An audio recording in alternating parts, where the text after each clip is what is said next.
Hello प्यारे बच्चों, कैसे हो आप सब। उम्मीद करते हो कि सब अच्छे होंगे, खुश होंगे और अपनी स्टडी कर रहे होंगे। आपका स्वागत है हमारे ऑनलाइन प्लेटफॉर्म शिक्षा विद सागर पर। ये आपकी नेक्स्ट क्लास है। लास्ट क्लास में हमने 11 क्वेश्चन डिस्कस कर लिए थे। ये कंटिन्यू आपकी जो है पीडीएफ बनी हुई है, इसलिए मैंने इनकी नंबरिंग को चेंज नहीं किया है। ठीक है, मैं कोशिश करती हूँ कि भाई 10 से 12 क्वेश्चन आपके एक लेक्चर में मैं करवाने की कोशिश करती हूँ। और ये मॉक टेस्ट है तो ज़्यादा एक्सप्लेनेशन मैं यहाँ नहीं देती, ये रिविजन के टाइम का है।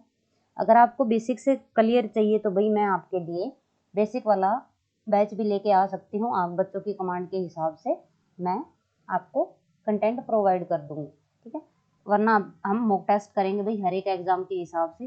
प्रैक्टिस आप जितनी मर्जी कर लो भाई, ठीक है, जितना मर्जी सिलेबस कर लो, लेकिन जब तक आप प्रैक्टिस नहीं करोगे आप एग्जाम क्वालिफाई नहीं कर पाओगे। ठीक है, तो क्वेश्चन की प्रैक्टिस कीजिए। क्वेश्चन मैं आपको अच्छे से अच्छे क्वेश्चन ला देती हूँ, तो आप मेरे साथ प्रैक्टिस करते रहिए। ठीक है, चलिए क्वेश्चन नंबर 12 पढ़ लेते हैं।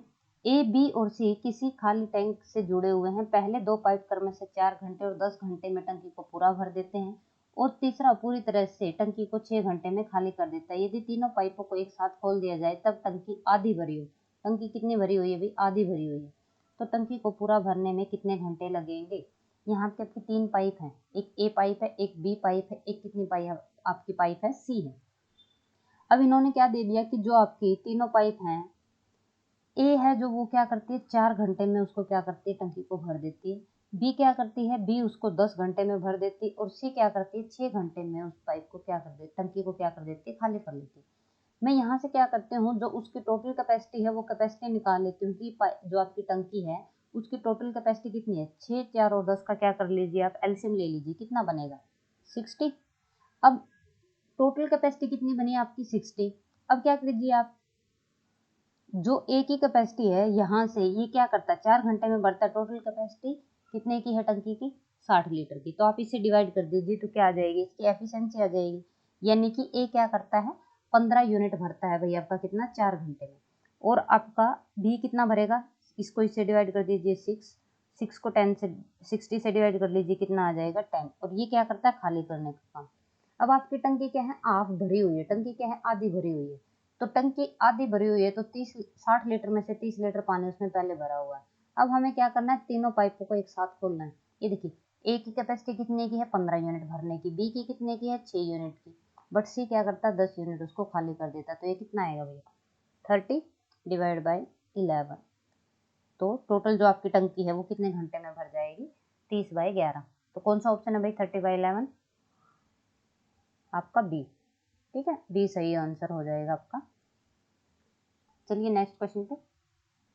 ए, बी और सी एक कार्य को क्रमशः 36, 54 और 72 दिनों में पूरा कर सकते हैं। उन्होंने मिलकर कार्य शुरू किया, लेकिन ए कार्य को पूरा होने से 8 दिन पहले छोड़ देता है, जबकि बी कार्य पूरा होने से 12 दिन पहले छोड़ देता है।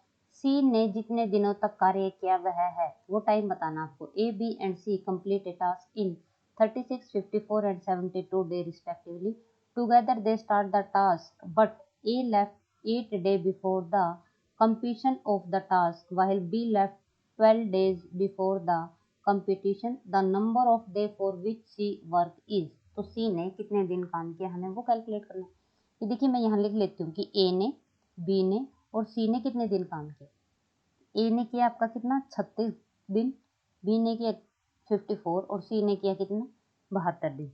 टोटल कैपेसिटी निकाल लीजिए भी। टोटल जो आप टोटल वर्क है जो वो टोटल वर्क निकाल लीजिए। क्या 36, 54 और 72 का एलसीएम निकाल दीजिए, कितना आएगा?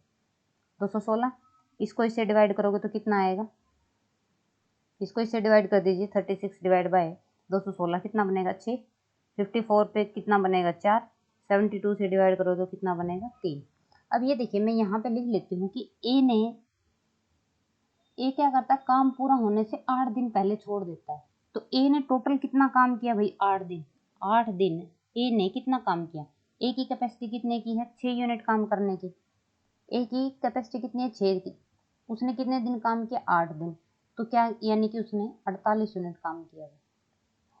ऐसे ही मैं अब बी की करती हूँ। बी ने कितने दिन पहले काम छोड़ दिया था?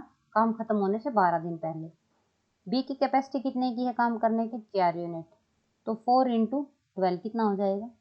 18 यूनिट। अब देखिए ए की कैपेसिटी निकाल दी हमने, क्या किया बी की कैपेसिटी निकाल दी, है ना। ए ने कितना काम किया वो निकाल दिया, बी ने कितने काम किया 12 दिन में वो निकाल दिया। अब मैं टोटल वर्क लिख लेती हूँ कि टोटल वर्क कितना हुआ, टोटल वर्क कितना हुआ। ये देखिए टोटल जब तीनों ने किया था कितना था 216 यूनिट। ए ने अकेले ने कितना किया 48 यूनिट, बी ने अकेले ने कितना किया 48 यूनिट। तो टोटल वर्क कितना हो जाएगा, सम कर दीजिए इनका, कितना 312। अब हमें किसका चाहिए, सी ने कितने दिन काम किया, सी को कितना टाइम लगा भाई, सी को करिए मैं लगा समय कितना होगा, टाइम बताना ना मैं कितना टाइम लगा उसे। टोटल वर्क कितना 312 डिवाइड बाय ये टोटल वर्क है, यहाँ पे तीनों की कैपेसिटी से डिवाइड कर लीजिए। ये हमने टोटल वर्क इनका भी तो ऐड कर दिया ना मैंने, 48 और 48 दोनों का, ए ने और बी ने अकेले ने कितना किया, इनकी टोटल कैपेसिटी ऐड कर दीजिए कितनी होगी 6 + 4 10 + 3 कितना हो जाएगा 13। तो 13 से डिवाइड कर दीजिए कितना बनेगा 24 दिन। तो आपका सी ने अकेले कितने दिन काम किया 24 दिन। कौन सा ऑप्शन है सी, फर्स्ट। तो फर्स्ट हो जाएगा सही आंसर इसका। चलिए नेक्स्ट क्वेश्चन पे। ₹48 प्रति किलोग्राम वाले 6 किलोग्राम चावल को अन्य किस्म के 3 किलोग्राम चावल के साथ मिश्रित करके 60 प्रति किलोग्राम मूल्य वाला मिश्रण तैयार किया जाता है। इस मिश्रण में मिश्रित किए गए अन्य किस्म के चावल का प्रति किलोग्राम मूल्य ज्ञात कीजिए। आपके दो टाइप के चावल हैं, एक है आपके 48 रुपए किलो वाले और एक कोई किसी और रेट वाले हैं भाई आपके, ठीक है। उन्होंने क्या किया, इन चावल को ना मिक्स कर दिया। जो 48 रुपए किलो वाले हैं वो कितने किलो चावल हैं आपके 6 किलो चावल है, और जो दूसरी किस्म के जो हैं वो कितने हैं 3 किलो चावल। उनको मिक्स करके जो बेच दिया गया ना, उस मिश्रण की कीमत बतानी है कि आपको इस मिश्रण में मिश्रित किए गए अन्य किस्म के चावल का प्रति किलोग्राम, ये जो आपने 3 किलो चावल इसके अंदर मिक्स किए हैं सॉरी भाई, ये आपने जो 3 किलो चावल इसमें जो मिक्स किए हैं उसका आपको रेट बताना है कि उन्होंने किस किलो के हिसाब वाले चावल इसमें मिक्स करके उसने 60 रुपए किलो के हिसाब से बेचा है, ठीक है। तो इस टाइप के क्वेश्चन को कैसे भी मिक्सर एलिगेशन से करते हैं। ये हटा देती हूँ मैं एक बार आपका यहाँ से।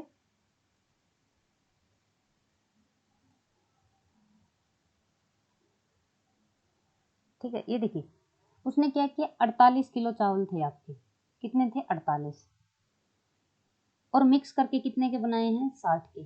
कितने का डिफरेंस आया 12 का। अब उसने 60 वाले बेचे, उसमें जो इसने कीमत लगाई है, ये आपकी कीमत कितनी है 3 किलो चावल की, कितने की 3 किलो चावल की, ठीक है। बट उसने इसके दुगने थे, जो 48 वाले थे वो कितने किलो चावल थे आपके, 48 वाले कितने चावल थे 6 किलो।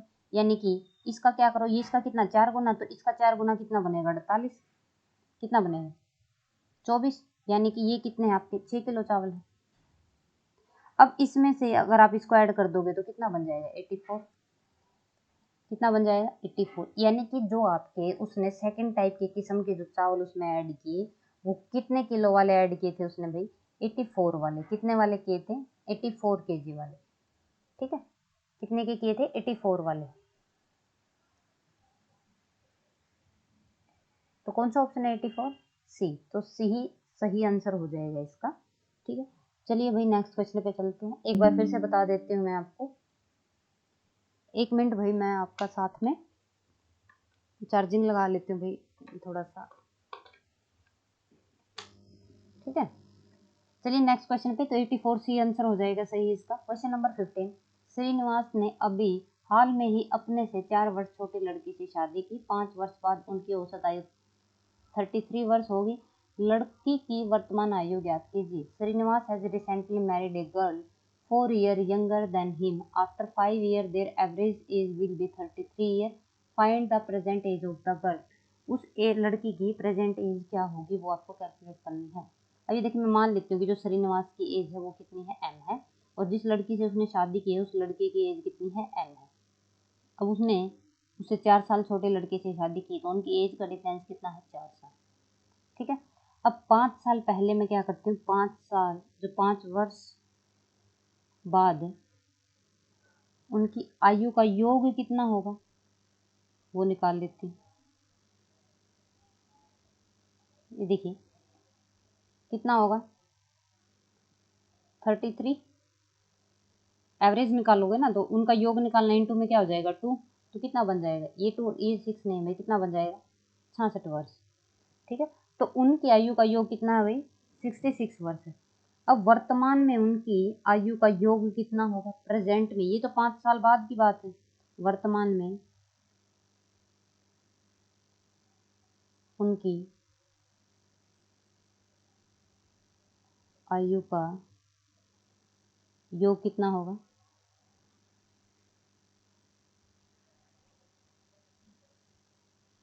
पहले कितना 66, वो 5 साल पहले की बात है तो 5 इंटू में क्या कर दीजिए 2, ये एवरेज वाला है, ये 5 साल पहले की बात है, प्रेजेंट की बात है, तो 5 मैंने माइनस कर दिया तो कितना बन जाएगा 56 वर्ष। ये क्या है उनकी आयु का योग है, यानी कि वर्तमान में उन दोनों की आयु कितनी है उनका योग है, यानी कि m प्लस n की वैल्यू कितनी आई है यहाँ से 56। अब ये देखिए आपके पास दो वैल्यू बनी, एक इक्वेशन ये बनी हुई है आपके पास, एक इक्वेशन ये बनी हुई है, वो उन दोनों का सम है और ये क्या है इनका डिफरेंस दिया गया है, ये क्या है उनका सम है और ये क्या है इनका डिफरेंस है। तो इक्वेशन सेकंड में से इक्वेशन फर्स्ट को आप माइनस कर दीजिए, और आपको क्या चाहिए लड़की की वर्तमान आयु चाहिए, तो आपको क्या करना है n की वैल्यू कैलकुलेट करनी, तो इसमें से इसको माइनस करोगे तो n कितना आ जाएगा आपका 2n इक्वल टू 56 माइनस 4 कितना बनेगा 52, तो 2n इक्वल टू 52, तो n की वैल्यू कितनी आ जाएगी 26 वर्ष, n की वैल्यू कितनी आ जाएगी 26 वर्ष। तो हमसे वही पूछा था कि लड़की की वर्तमान आयु कितनी है 26 वर्ष, तो कौन सा ऑप्शन है 26 सी, तो सही आंसर कौन सा हो जाएगा इसका सी हो जाएगा। ठीक है, चलिए नेक्स्ट क्वेश्चन पे चलते हैं।